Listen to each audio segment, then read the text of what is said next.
Gênesis capítulo 32, texto central para a mensagem dessa manhã.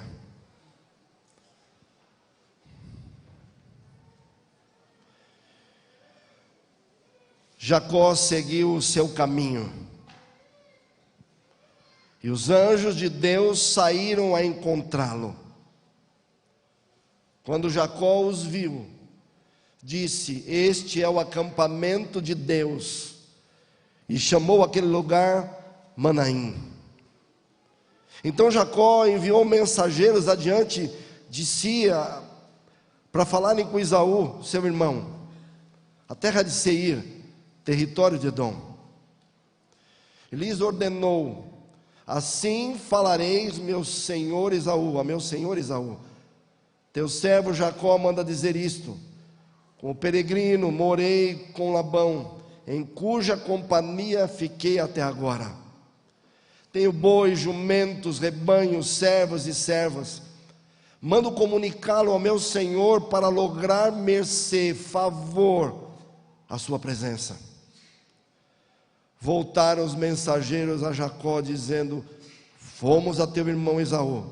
Também ele vem de caminho para se encontrar contigo, e 400 homens estão com ele." Notem o versículo 7. Então Jacó teve medo e se perturbou. Dividiu em 2 bandos o povo que com ele estava, os rebanhos, os bois, os camelos. Pois disse: "Se vier Esaú a um bando e o ferir, o outro bando escapará." Então Jacó decide orar. E ele diz assim: "Deus de meu pai Abraão, e Deus de meu pai Isaque, ó Senhor, que me disseste: torna a tua terra, a tua parentela, e te farei bem. Senhor, eu sou indigno de todas as misericórdias, de toda a fidelidade que tens usado para com teu servo, pois com apenas meu cajado atravessei esse Jordão, já agora sou 2 bandos. Livra-me das mãos do meu irmão Esaú, porque eu o temo, para que não venha ele matar-me e as mães com os filhos.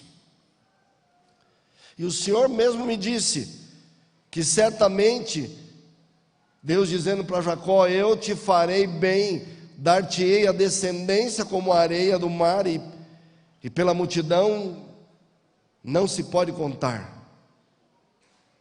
Tendo passado ali aquela noite, separou do que tinha um presente para seu irmão Esaú. E vai descrevendo, Moisés, que escreve Gênesis, vai descrevendo o presente, a quantidade de animais. Entregou os versículos 16 nas mãos dos seus servos, cada rebanho à parte, e disse aos servos: "Passai adiante de mim e deixai espaço entre rebanho e rebanho." Ordenou primeiro, dizendo: "Quando Esaú, meu irmão, te encontrar e te perguntar: de quem é esse, de quem és, para onde vais, de quem são esses diante de ti, responderás: são de teu servo Jacó, é presente que ele envia a meu senhor Esaú. E eis que ele mesmo vem vindo atrás de nós."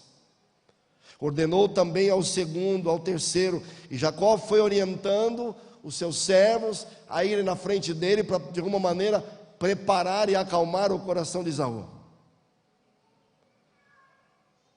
Versículo 21, assim passou o presente para diante dele, porém ficou aquela noite no acampamento. Versículo 22, levantou-se naquela mesma noite, tomou suas 2 mulheres, suas 2 servas, seus filhos, 11 filhos, transpôs o val do Jaboque, tomou e fê-los passar o ribeiro, fê-los passar tudo o que lhe pertencia, ficando ele só. Lutava com Jacó um ser, um homem, até o romper do dia. Vendo esse ser, que não podia com ele, tocou-lhe a articulação da coxa, deslocou-lhe a junta da coxa de Jacó na luta com o homem. E disse esse para Jacó: "Deixa-me ir, pois já rompeu o dia." Respondeu Jacó: "Eu não te deixarei ir, se não me abençoares." perguntou-lhe esse homem: como te chamas? Ele respondeu: Jacó. Então disse: já não te chamarás Jacó, e sim Israel, pois como príncipe lutaste com Deus e com os homens e prevaleceste. Tornou Jacó: dize, rogo-te, como te chamas? Respondeu ele: por que me perguntas pelo meu nome? E o abençoou ali.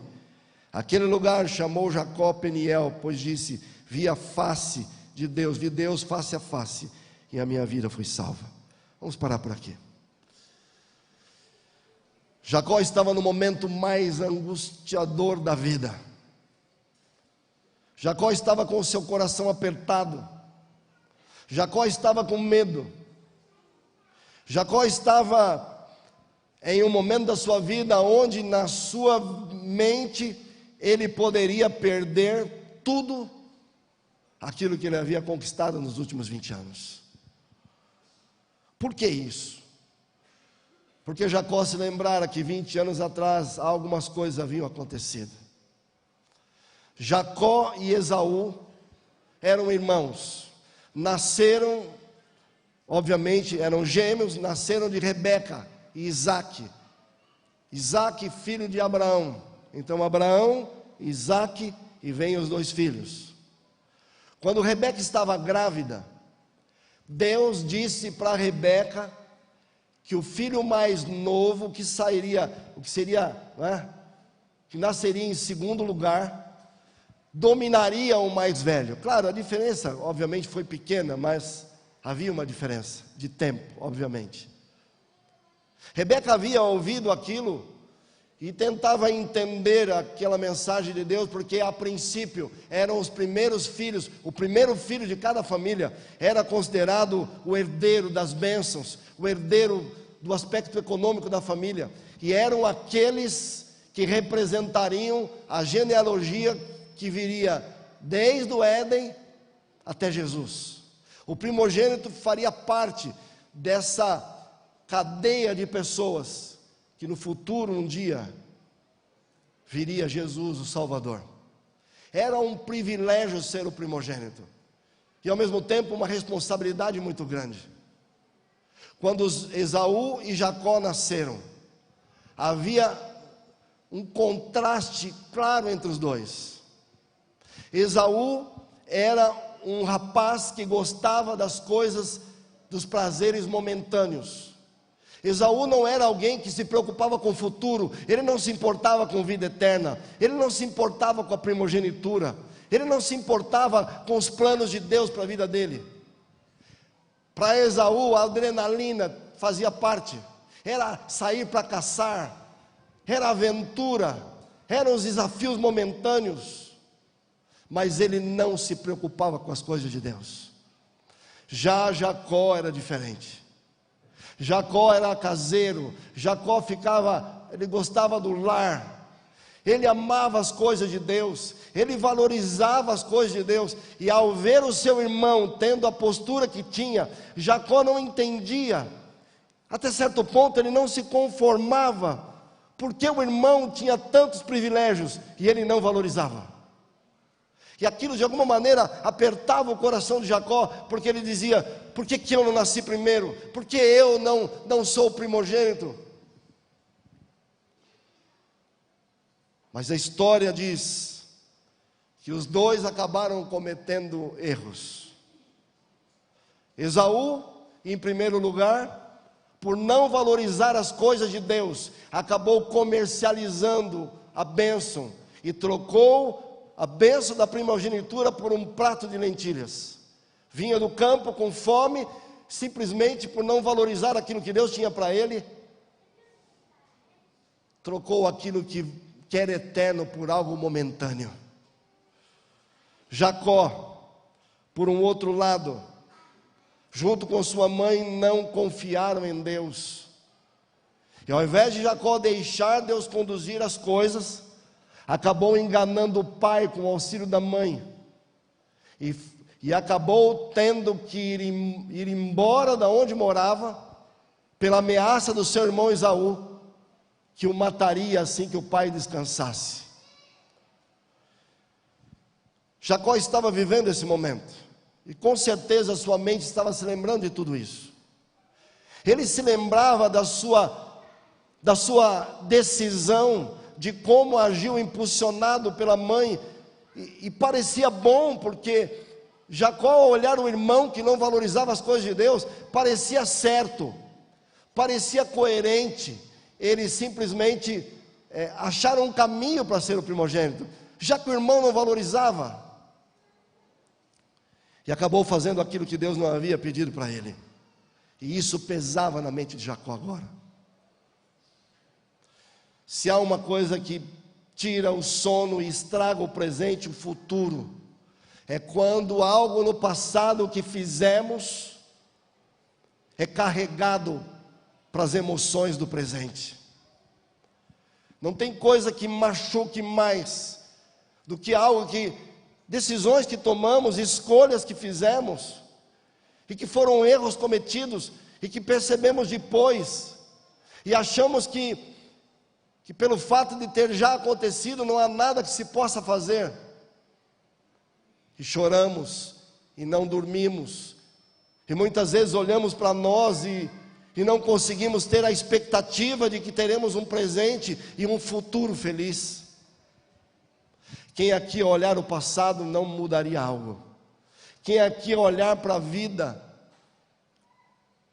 não se lembra de alguma coisa que, se voltasse o tempo, faria de novo, e que talvez ainda hoje machuque você, talvez ainda hoje faça com que você sofra, te traga desânimo, te tire as perspectivas da vida, e você chora, você dorme, e se você tem Deus, você até ora, mas a sensação é que é tarde demais.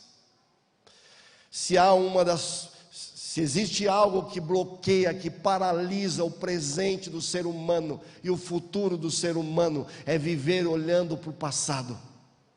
É claro que existem no passado coisas boas que nos impulsionam, que nos motivam, mas existem coisas que ao lembrarmos daquilo que fizemos, falamos, decisões que tomamos, percebemos que mesmo depois de muitos anos, sofremos as consequências, talvez de uma simples conversa, talvez de uma simples decisão, talvez em um pequeno momento, agimos impulsionados pelo eu, e não paramos para pensar que aquilo nos levaria para um caminho que nos traria essa angústia que Jacó estava sentindo.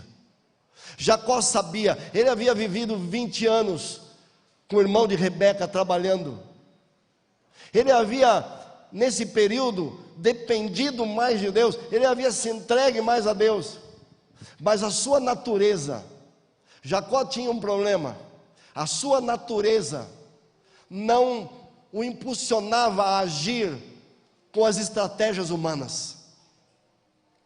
Jacó tinha muita dificuldade de deixar Deus conduzi-lo, parecia em alguns momentos não ser palpável. Como vou dizer para Deus escolher a pessoa que eu vou me casar? Como vou pedir para Deus me ajudar a escolher o meu caminho profissional, o meu caminho acadêmico? Às vezes, nós pensamos que Deus está ocupado demais para se importar com a gente.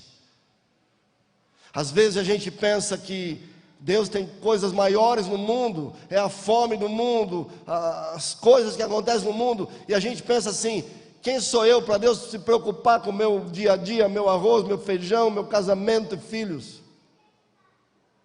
Eu quero lembrar você mais uma vez, que quando Deus criou o planeta Terra, a última coisa que Ele fez foi criar o ser humano, porque justamente tudo que existe nesse mundo foi criado e colocado aqui, para que o ser humano pudesse desfrutar de cada uma das coisas. Por que eu estou dizendo isso? Porque ser humano vale mais que coisas, ser humano vale mais do que qualquer coisa para Deus.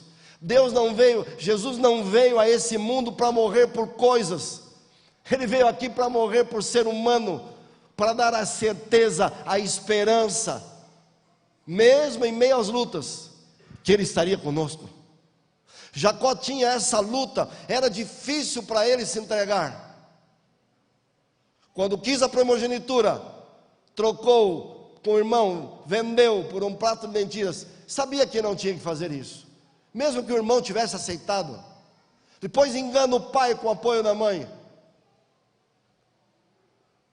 Por 20 anos o irmão de Rebeca, ele sofreu ali, mas ele percebeu que de alguma maneira Deus o cuidou. E olha que interessante, quando nós entramos no capítulo 32 de Gênesis, a primeira coisa que Deus faz antes de Jacó se encontrar com o irmão, o que foi? Ele viu os anjos.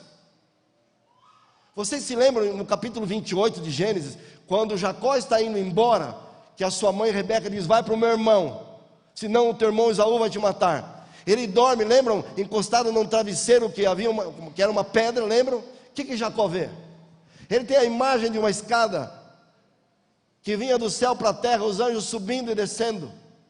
E ali Jacó faz um pedido para Deus. Ele fala assim: se eu vou para a terra, eu vou para longe, mas se o Senhor for o meu Deus, se o Senhor cuidar de mim, eu vou estar contigo, o Senhor será o meu Deus. E agora ele está voltando, e Deus dá de novo para ele a visão dos anjos, para dizer assim: eu continuo com você, eu continuo do seu lado, eu continuo conduzindo você, mas me deixa. Mas Jacó não conseguia deixar. Ele começou a criar estratégias de novo. Não, eu vou dividir em 2 bandos, eu vou dar presente para o meu irmão, fala isso para ele, fala para o meu irmão que eu sou servo dele. Mais uma vez Jacó estava tentando dirigir a vida dele segundo a sua estratégia humana. Deixa eu dizer uma coisa para você: ao longo da minha vida, todas as vezes que eu dirijo a minha vida, eu não faço o que tenho que fazer. E eu tenho observado que quando convivo com as pessoas, e as pessoas tomam decisões sem Deus, mesmo sendo inteligentes, mesmo tendo capacidade, mesmo tendo experiências, decisões sem Deus podem parecer boas. Não é à toa que Salomão diz em Provérbios capítulo 14, versículo 12: há caminho que para o homem parece direito, mas o seu final é caminho de morte. Sabe por que parece direito algumas vezes? Sabe por que algumas vezes nós erramos pensando que estamos fazendo certo? Porque nós baseamos, de uma forma geral, nós nos baseamos naquilo que temos aqui, no nosso banco de dados ao tomarmos decisões. Então, usamos aquilo que temos aqui, o nosso conhecimento, experiências, tudo que temos na mente, e aí raciocinamos e pensamos: bom, a saída mais coerente é essa. Só que é essa, baseado no banco de dados que você tem aqui. E por isso parece bom, porque você pensa: estou sendo coerente com aquilo que estou pensando. Mas se a tua base de dados não tem Deus, não tem a palavra de Deus, não tem a influência de Deus, você pode estar sinceramente convicto, mas poderá estar tomando decisões e fazendo escolhas que não vão te levar para onde você quer. E você chora depois porque você pensa: eu fui sincero, eu fiz o meu melhor, eu agi segundo aquilo que eu entendia. Sim, mas a palavra de Deus diz que o coração é enganoso. A nossa mente pode nos enganar por falta de informação. Quantas vezes eu já recebi meninos e meninas jovens, dos 2 sexos, me dizendo assim: pastor, finalmente encontrei o meu príncipe, ou finalmente encontrei a menina da minha vida. E é aquele amor no começo, sabe aquele amor, bilhetes, é presente, é tudo. Passa uns 3 meses, você encontra de novo: cadê seu príncipe? Cadê sua princesa? A frase que eu ouço quando termina é assim: eu pensei que ele era de um jeito, eu pensei que ela era de um jeito, mas não é. Qual foi o problema? Falta de informação, falta de conhecimento. Parecia bom, mas não era bom. Assim é na vida espiritual, assim é na nossa vida prática. Se eu não pauto, se eu não baseio a minha vida primariamente na palavra de Deus, eu correrei o risco de viver a minha vida e sinceramente cometer erros. Jacó sabia disso. E por isso, nessa angústia, apesar de estar angustiado, apesar de estar ainda sendo impulsionado pelos seus instintos, ele faz uma oração. E olha que interessante, escuta, olha para mim, em nome de Jesus. A oração de Jacó é perfeita. Ele fala: Senhor, o Senhor disse para o meu avô Abraão que o Senhor faria dele uma grande nação, e eu sou neto dele. O Senhor falou que ia abençoar a terra, eu sou esse. O Senhor mesmo falou para eu voltar para a minha terra, foi o Senhor que pediu para eu voltar. E ele começou a conversar com Deus, mostrando para ele mesmo e para Deus, que ele conhecia Deus, que ele conhecia as promessas de Deus. A oração dele é extraordinária. Mas apesar de conhecer, pelo menos no sentido não só prático, mas teológico, Jacó não conseguia entregar. É possível estudar a Bíblia, é possível buscar conhecimento e não permitir que o Espírito Santo te conduza segundo esses conhecimentos? Claro que sim. O que faz com que eu seja fiel, o que faz com que eu viva aquilo que eu conheço, não é simplesmente um estudo acadêmico. É ir para a Bíblia dizendo: Senhor, me ajuda a viver, me ajuda a ser, habita em mim, me influencia, me dirija, me conduza, de tal forma que eu consiga ser, sentir e viver aquilo que o Senhor tem planejado para mim. O mero estudo acadêmico pode te trazer informações, pode te munir de conhecimento, pode te ajudar a falar de Deus, mas na hora que as luzes se apagam, e você olha para o teu passado e vê manchas negras ali, e chora de dor, se você não tem uma vida com Deus, você não consegue recomeçar. Recomeçar a vida é algo que só Deus pode nos dar. Existem coisas no passado que podemos reconstruir,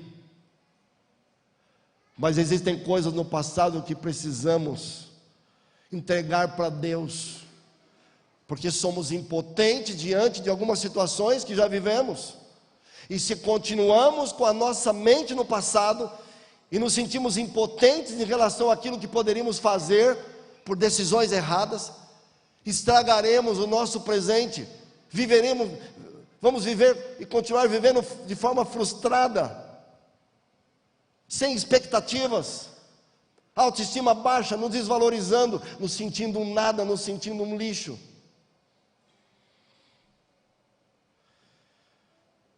Jacó estava sozinho. Existem algumas manifestações de Deus na terra, diretas.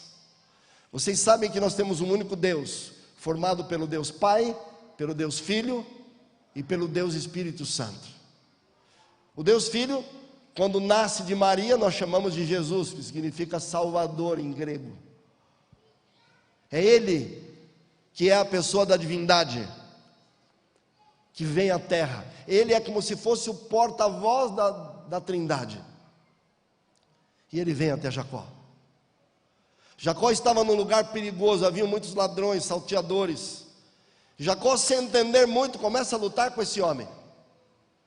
E Jacó percebe que havia um ser ali que não poderia ser humano, porque Jacó não era uma pessoa fraca, era um homem forte, havia vivido cuidando de rebanhos. Jacó era um homem com uma saúde extremamente forte, avantajada. Mas a luta estava durando um período da noite, e chegou um momento que o Senhor disse: eu preciso ir embora, me deixa ir. Jacó talvez estava ali tentando entender tudo aquilo que estava vivendo, ao mesmo tempo lembrando do passado, ao mesmo tempo lembrando do irmão que viria, ao mesmo tempo agora lutando. Não entendia exatamente tudo o que estava acontecendo, mas chega um momento que Jacó percebe que ele não estava lutando com o ser humano. Era o Senhor, era Jesus, que ainda não tinha esse nome, que de alguma forma havia vindo aqui na terra. E quando Jacó percebe que Deus estava ali com ele, ele faz um pedido: o Senhor não pode ir se o Senhor não me abençoar. O que era esse pedido de Jacó?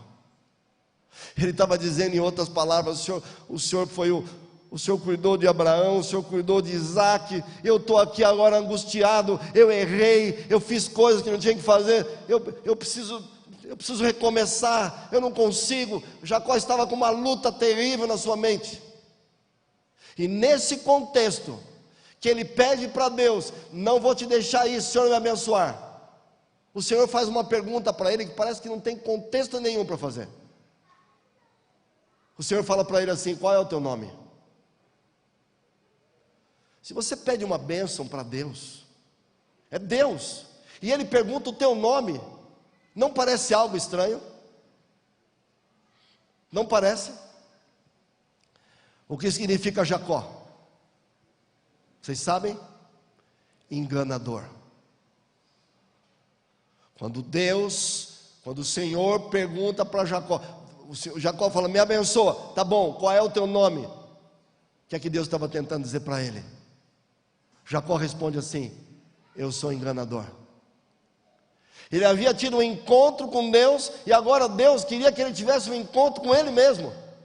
Ele tinha que se enxergar, porque se eu não consigo me entregar a Deus, o meu passado continuará impactando, estragando, dificultando o meu presente e futuro.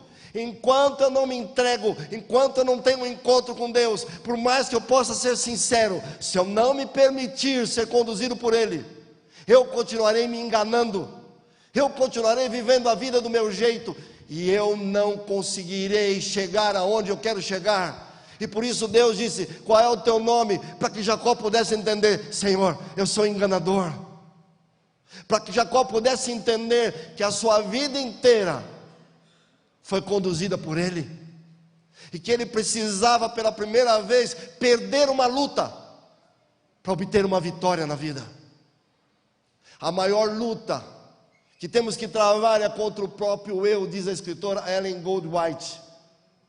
Para entregarmos nossa vida, aqui está o ponto. Não é Deus que não pode fazer as coisas, não é Deus que está limitado. Eu, se não me entrego, eu não consigo dar um passo à frente. Qual é o seu nome? E Jacó diz: eu sou enganador, Senhor. E naquele momento Jacó entendeu a tragédia da sua vida. Quantos anos perdidos por um lado, mas agora, os anos perdidos, ao se entregar para Deus, virariam instrumentos para fazer com que Jacó, experiente e ligado com Deus, pudesse ser aquilo que o Senhor sempre sonhou para ele. E Jacó disse, e Deus disse: não te chamarás mais Jacó, mas Israel, porque como um príncipe lutaste com Deus e prevaleceste. Daí vem Abraão, vem Isaac, e Deus muda o nome de Jacó para Israel. Daí vem os filhos dele, daí vem o povo de Israel, que ocupa o Antigo Testamento inteiro, porque um dia esse homem entendeu que precisava mudar, que precisava recomeçar de um outro jeito. Queridos, deixa eu te dizer uma coisa, você que está em casa, você que está me vendo, há quanto tempo você está dirigindo a vida do seu jeito? Há quanto tempo você está se esforçando, você está sendo sincero, você está tentando fazer da melhor forma, está se disciplinando, está acordando cedo, mas a cada dia você percebe que a sua vida não sai do lugar? Quanto tempo mais vamos demorar e nos entregar para Deus fazer de nós e em nós aquilo que Ele sonha fazer? Quem é você nessa manhã? Quero fazer uma pergunta para você. Qual é o teu nome? Se Jesus estivesse aqui agora e tivesse uma conversa com você e te perguntasse qual é o teu nome, o que é que você responderia? Senhor, meu nome é enganador. Senhor, meu nome é mentiroso. Senhor, meu nome é falso. Senhor, meu nome é... Qual é o teu nome? Que aspecto da tua vida você está nutrindo, você está alimentando, você está insistindo em ser assim, e Deus chora com você, Deus chama você, Deus suplica, Deus manda mensagens, Deus manda a palavra de Deus, Deus manda amigos para falar com você, Ele tenta te mostrar que Ele quer te ajudar, mas você diz: não, eu não posso mudar, tem que ser do meu jeito.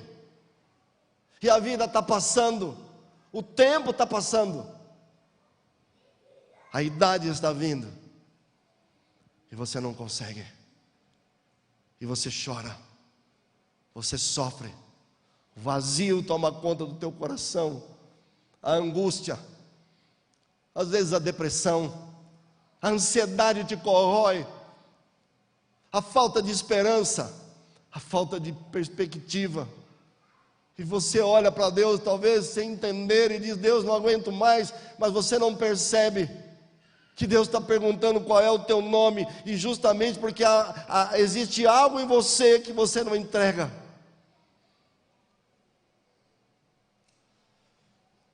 Escuta, você sabe o que você está vivendo, eu sei o que eu vivo. Quanto tempo mais vamos dirigir as coisas? Quero contar um último testemunho. Eu vivi num lar onde meu pai era um homem extremamente violento. Meu pai foi eu contei isso há muitos anos aqui, hoje temos pessoas diferentes. Meu pai foi um homem extremamente forte, extremamente violento. Meu pai não tinha limites. Minha mãe dizia que ele era ateu, xingava Deus, xingava Jesus. Vocês terem uma ideia, meu pai bateu na própria mãe e no pai, colocando os dois num quarto. Eu com 3 anos vinha meu pai chegando em casa e batendo na minha mãe. O que eu vou contar agora não está mais aqui, está aqui. Quando nós deixamos que o passado fique aqui, o passado nos atrapalha, são traumas. Mas quando o passado só fica aqui, ele é útil para ser uma experiência. Então não está aqui, está aqui o que eu vou contar. Com 3 anos eu vi meu pai chegando em casa, me lembro de uma cena clara, ele quebrando a perna de uma mesa maciça, e tentando enforcar minha mãe na parede, e a gente morava na rua Ezequiel Freire aqui em Santana. Eu lembro que eu estava na escada aqui, o meu irmão 9 anos mais velho aqui, e minha irmã 10 anos mais velha aqui, e a gente não tinha o que fazer, a gente ficava torcendo para a mãe da gente aguentar. Meu pai batia muito no meu irmão. O dia que meu pai foi embora de casa, eu me lembro, 3 anos eu tinha, eu me lembro da cena. Ele falou assim: em casa os nomes são bem diferentes, meu irmão é Paulo, minha irmã é Paula, eu sou João Paulo e meu pai é Paulo. Os nomes são bem diferentes. E ele diz assim: Paula, vai ficar comigo ou com a sua mãe? Ele na porta de casa, imagine a cena, a porta da sala aberta, eles para sair, a gente no fundo, e ele: Paula, vai ficar com quem? Com a minha mãe, é lógico. Eu lembro. E você, Paulo? Meu irmão respondeu: o senhor ainda pergunta? E você, João Paulo? Olha a minha resposta: eu vou ficar com a minha mãe porque ela que faz minha mamadeira. Eu lembro até hoje que eu respondi isso. Meu pai era a ovelha negra da família. Nem os irmãos se davam bem com ele. Ele foi um policial extremamente forte, fez coisas terríveis na vida. Minha mãe dizia: esquece o seu pai. Se você vivesse com o seu pai, sua vida seria a pior vida do mundo. Agradeça de eu criar vocês sem o seu pai. Mas eu sentia falta dele, não é? Crescer sem pai ou sem mãe não é fácil. A gente não tem toda a referência. A gente fica faltando alguma coisa aqui. Meu pai foi embora de casa. Eu lembro que com 16 anos, um dia ele me encontrou. E ele disse assim: seu pai é muito homem. Eu falei: o que é ser muito homem? Seu pai já morou com 22 mulheres. E eu pensei, mesmo como criança, ele não sabia o que fazia. O homem vazio, sem Deus, sem amor, sem princípios. Mas um dia eu me converti. E aí vi as histórias da Bíblia. Deus dando uma chance para Jacó, Deus dando uma chance para o apóstolo Paulo, perdoando Manassés, perdoando Maria. E o que é que veio na minha mente? Meu pai. Aí comecei a tentar falar de Deus para ele.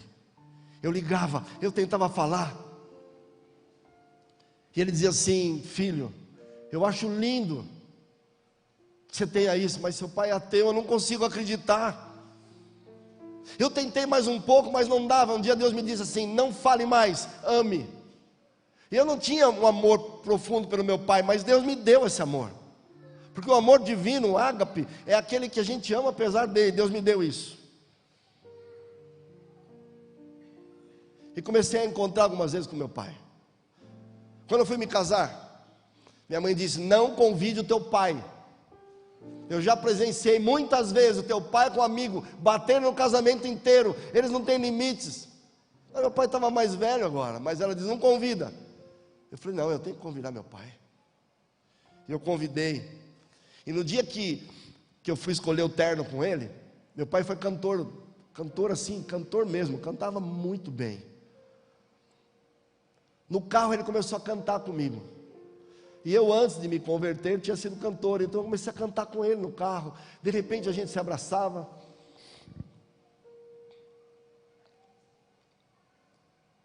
A gente ficava conversando. Passamos o dia juntos. Levei ele na casa dele. No dia seguinte de manhã fui fazer uma brincadeira. Liguei para ele e perguntei assim: como é que foi o seu dia ontem? Ele me respondeu: foi o melhor dia da minha vida. E Deus na hora me disse assim: eu estava com vocês. E eu entendi que meu pai estava começando a sentir as coisas de Deus, sem saber, e estava gostando. Foi no meu casamento, foi super bem, foi tudo tranquilo. Pouco tempo depois vim pregar em Guarulhos, onde ele morava. Chamei 2 amigos para testemunharem. E falei: eu vou convidar meu pai. Vou convidar meu pai. Nem que ouça não, vou convidar meu pai. Falei: pai, tem um convite. E convidei ele para ir na igreja. Eu acho que ele ficou tão surpreso que não conseguiu dizer não. E foi. Foi mais por mim, obviamente, do que por aquilo que ia acontecer. Eu via meu pai sentado ali. E era interessante, porque quando as pessoas cantavam as músicas, do jeito dele ele cantava. Terminei de pregar, testemunhos. Na saída eu estou lá cumprimentando. Meu pai não vinha. Foi o último. Me abraçou emocionado e me disse assim: filho, eu nem sabia que você fazia isso. Eu nem era pastor ainda, pregava de forma voluntária. E eu disse: pai, eu amo muito o Senhor, mas Deus ama mais até do que eu. Semana seguinte ele foi com a esposa na igreja. Eu acho que ali no Vila Galvão, onde tem um colégio, uma igreja. E ele me ligou dizendo: nossa, o pastor pregou do Saulo de Tarso, que tirou a vida de pessoas, e Deus o perdoou. E meu pai tinha tirado a vida de pessoas como policial. Me convidou para almoçar na casa dele, fui. Na hora da comida, do alimento, na mesa, falei: pai, posso fazer uma oração? Ele: claro. Fiz uma oração, terminou a oração, todos estavam chorando. Fui ao banheiro, fechei a porta e ouvi ele falando com a esposa assim, para honra e glória de Deus. Ele falava assim, a esposa falava assim para ele, agora estava casado definitivamente com uma outra pessoa, e ela dizia assim para ele: esse teu filho é diferente de toda a família. Por quê? E ele dizia: não sei, mas eu acho que é esse Deus dele. Só pode ser isso. Aquele dia foi um dia especial. Me assentei com ele na sala. E ele começou a me dizer tudo o que havia feito, o passado dele terrível. Ele disse: como policial eu tirei a vida de pessoas, filho. Por mais que eu estivesse fazendo a minha função, não sai da cabeça isso. Casei com a sua mãe quando eu tinha 16 anos, ela tinha 14. Quanta coisa errada eu fiz. Como se estivesse me dizendo: será que tem chance para mim? E eu lembro que eu disse: pai, não tem ninguém que tenha ido longe demais que não possa voltar. Ele me abraçou. Na hora de ir embora disse: você é meu leãozinho. Poucas semanas depois, a mulher dele me ligou dizendo: teu pai não está bem de saúde, teu pai está com uma obstrução aqui em algum lugar, ele não está bem, não está comendo, é teimoso, não deixa eu levar ao médico. Eu falei: mas ele precisa ir. Finalmente, quando ele estava muito fraco, 60 e poucos anos só, levaram ele para o hospital em Guarulhos. Eu fui lá visitar meu pai. Aquele homem forte, sem limites,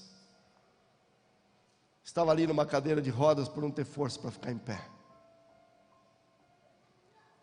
E mais uma vez eu falei de Deus para ele.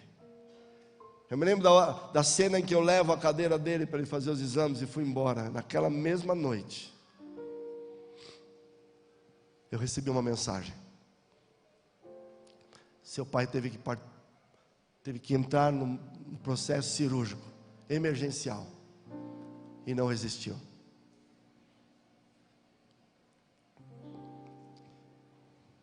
Me veio na cabeça uma coisa que minha mãe me contou. Minha mãe disse que antes de eu nascer, o casamento ia acabar. E ela pensou assim: vou ficar grávida, porque o filho pode segurar meu casamento. Obrigado. Foi aí que eu nasci. Numa tentativa da minha mãe em ajudar o casamento dela.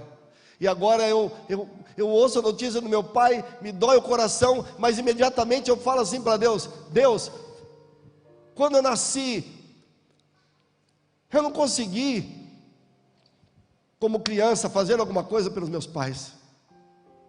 Mas Deus, será que deu tempo de eu ter falado coisas para o meu pai que possam ter ajudado ele a se salvar? Porque pior do que ver uma pessoa morrendo é ver uma pessoa morrendo sem Deus, porque aí não tem esperança. Fui com a Cris no velório aqui em Guarulhos.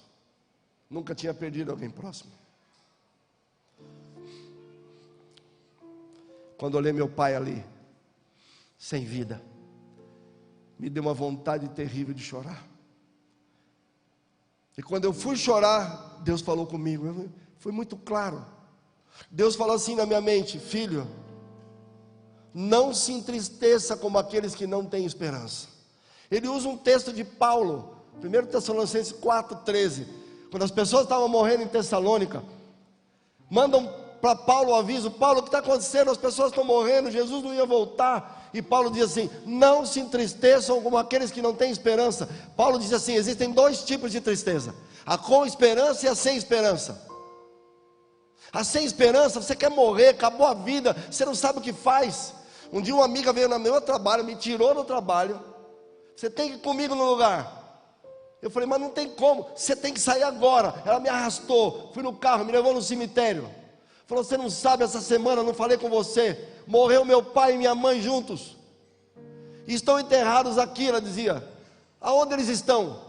Acabou? Estão no céu, estão no inferno, estão dormindo. Aonde estão? Saiu o espírito, a alma não sabia, não tinha esperança, não conhecia a palavra de Deus. Mas quando a gente tem Deus, é óbvio que dói. Isso aconteceu há 22 anos. E quando eu me lembro, eu ainda choro. Mas Deus me disse: não se entristeça como aqueles que não têm esperança. Sabe o que eu entendi? Que eu vou ver meu pai de novo.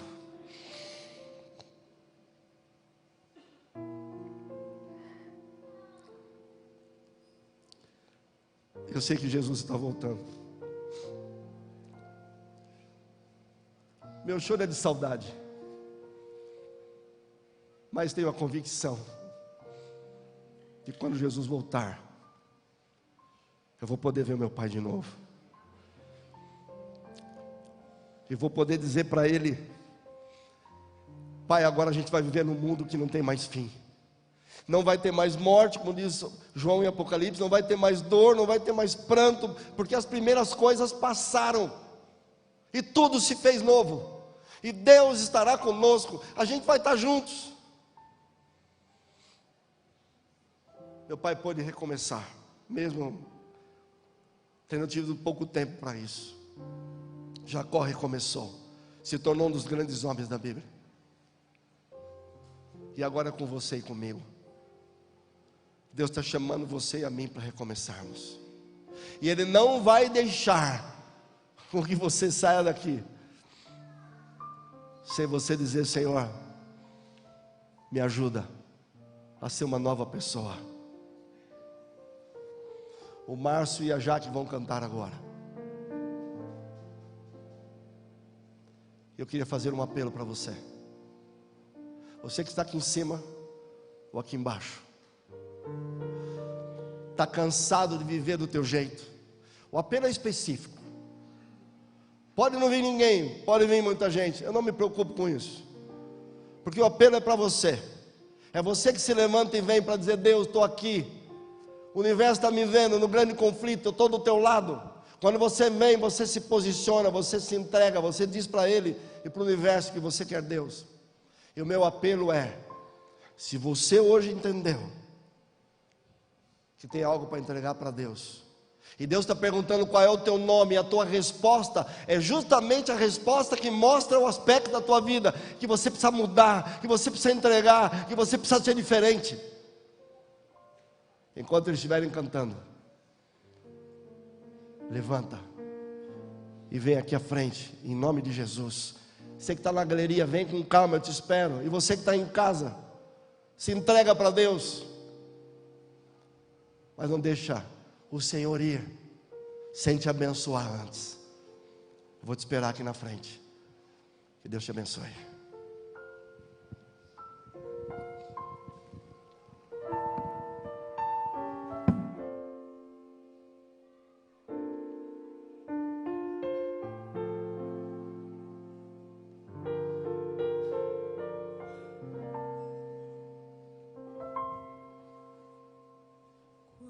Só em pensamento eu contemplo teu poder, vejo as tuas maravilhas, vejo um lindo entardecer. Me pergunto assim, calado, o que fiz para merecer esse amor tão declarado, esse dom que vem de Deus. Meu desejo é ser leal, meu desejo é ser fiel, é viver o dia a dia, já sonhando com o céu. Se amigos meus me deixarem e do teu nome até zombarem, ainda assim eu não te deixarei.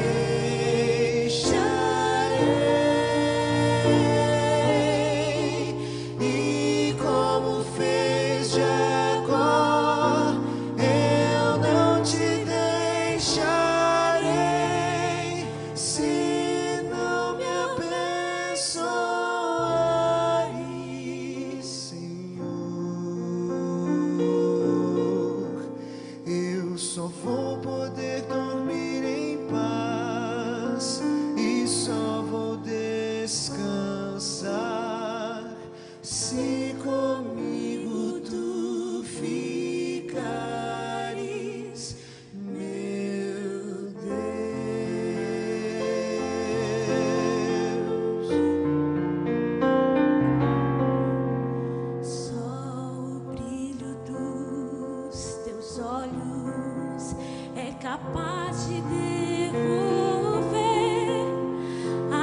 esperança já perdida, a vontade de viver. Só teu braço tão amigo é capaz de me envolver no calor do teu abrigo, Onde posso me esconder?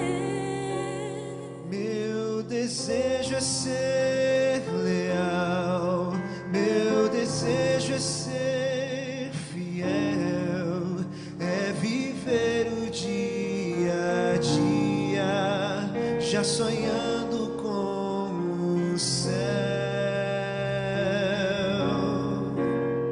Se amigos meus me deixarem e do teu nome até zombarem, ainda assim eu não te deixarei.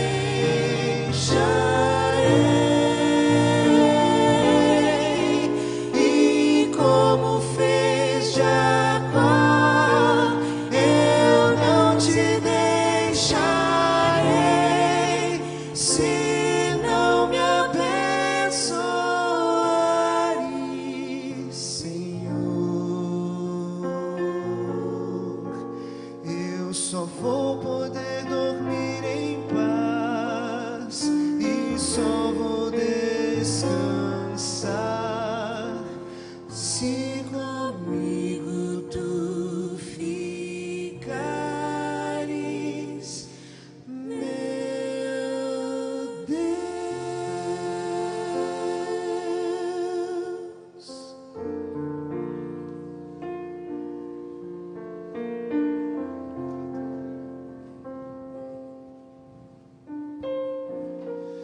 Fique perto de uma pessoa. Se você puder se levantar, abrace, dê a mão, dê carinho. Deixa eu só passar aqui.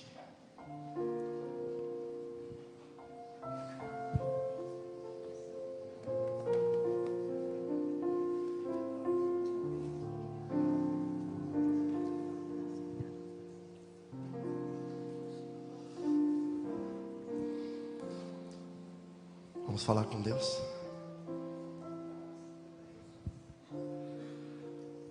Senhor nosso Deus, estou com saudade do meu pai.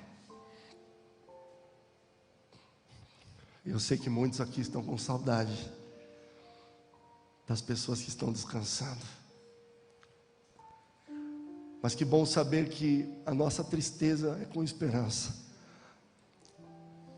Porque eu sei que aquilo que o Senhor promete, o Senhor cumpre.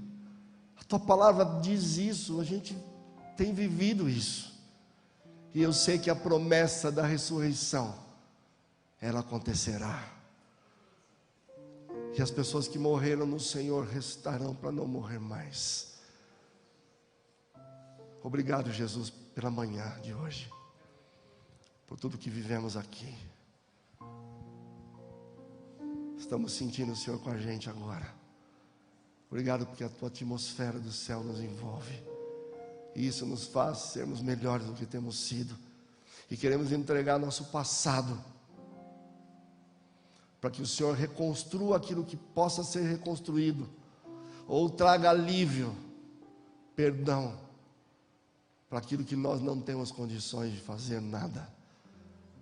Mas ajude a gente a viver o presente, o futuro, do seu lado, do lado das pessoas que a gente ama, e que possamos viver o plano, o projeto que o Senhor tem feito para cada um de nós. Mais uma vez entregamos nossa vida para o Senhor. Abençoe as decisões tomadas, as pessoas que vieram para te dizer que precisam de Ti, levantaram, vieram porque precisam, porque querem, porque desejam que o Senhor as conduza. E nós nos entregamos também. Todos somos iguais, todos precisamos do Senhor. Mais uma vez, te pedimos todas essas coisas, no nome do Pai, no nome do Filho e no nome do Espírito Santo. Amém.